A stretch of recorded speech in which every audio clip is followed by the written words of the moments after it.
तरफ से आपको दी गई है। सबसे पहले बधाई भी आपको। और क्या सर ये पूरा इशू था जिस पर आपको सीबीआई जांच के लिए का आदेश दिया गया था? देखिए, मैं पहले तो धन्यवाद करना चाहूँगा सर्वोच्च न्यायालय का कि उन्होंने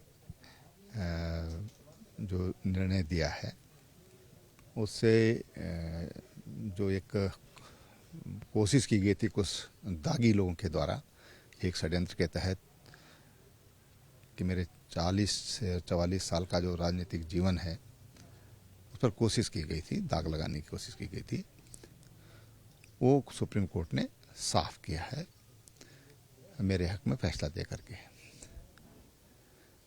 बाकी तो विषय लंबा है, मैं कभी प्रेस कॉन्फ्रेंस के माध्यम से कहूँगा, लेकिन हाँ, मैं जरूर अपने अधिवक्ताओं का और सम्मानित न्यायाधीश सर्वोच्च न्यायालय के उनका मैं धन्यवाद करना चाहूँगा। सर, माननीय सुप्रीम कोर्ट ने ये भी कहा है कि एक तरफा हाई कोर्ट ने आदेश किया है, सर उसको आप वही अभी देखिए, अभी सुप्रीम कोर्ट का आदेश अभी अपलोड नहीं हुआ है। मैं उसके बाद ही उस पर विस्तार से कभी बातचीत करूँगा प्रेस से। लेकिन हाँ, जो उन्होंने रनिंग जो स्टेटमेंट है उसमें साफ कहा है कि भाई देखो, ये जो प्राकृतिक न्याय है और प्राकृतिक न्याय का जो सिद्धांत है उसके विपरीत है ये, और इसलिए ये सुनने योग्य नहीं है। जी सर, जो रही है इस तरह से आप इस पूरे मामले को देख रहे हैं, बड़ी दिक्कत है लोगों के सामने। अब देखिए, भू धसाव क्यों हो रहा है, कैसे हो रहा है, ये तो विशेषज्ञों का विषय है। हाँ, लेकिन भू धसाव में बहुत तेजी आई है, ये साफ साफ दिखाई दे रहा है। और पहले भी इस तरह के वहाँ पर स्थिति बनी थी और हल्का हल्का भू धसाव वहाँ पर होता है, क्योंकि हिमालय एक अभी कच्चा और दलदला पहाड़ है। लेकिन हाँ, जोशीमठ का जो महत्व है, हमारे परंपराओं के हिसाब से, हिंदू धर्म के हिसाब से आदि गुरु शंकराचार्य ने वहाँ पर ज्योतिर्मठ की स्थापना की। वहाँ पर तमाम हमारे धार्मिक स्थल हैं जिनको दुनिया के हिंदू वहाँ पर आते हैं, वहाँ पर अपने श्रद्धा प्रकट करते हैं। साथ ही सामरिक दृष्टि से जोशीमठ का बहुत बड़ा महत्व है। वहाँ पर जहाँ बड़ी संख्या में सिविलियंस हैं, हमारा व्यापारिक प्रतिष्ठान है, वहीं देश से सुरक्षा से जुड़ा हुआ एक बहुत बड़ा सेंटर हमारा जोशीमठ है, जहाँ से हम अपनी सीमाओं पर निगाह रखते हैं।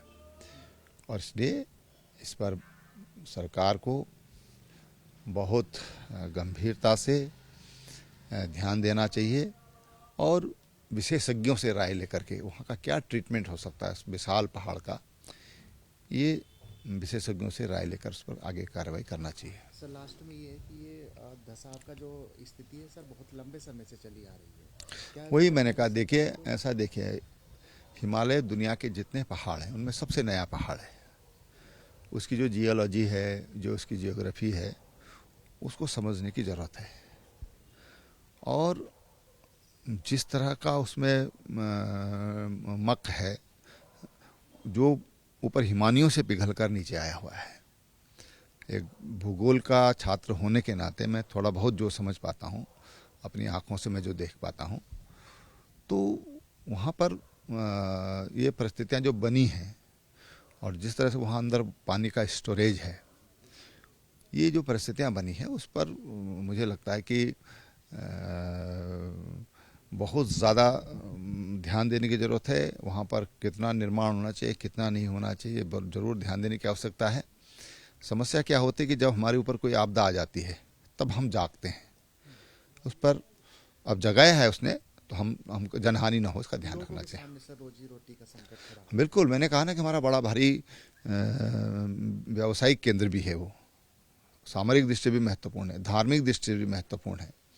तो उनके लिए जो भी हो सकता है, मुख्यमंत्री ने कल कहा है कि 11 करोड़ रुपए भी हमने तुरंत फौरी उनके लिए राहत भेजी है उन लोगों को, ताकि उनको रहने की दिक्कत ना हो। तात्कालिक जो व्यवस्था है उसको व्यवस्थाओं पर की जाए, लेकिन उसके लिए स्थायी रूप से विचार करने की आवश्यकता होगी।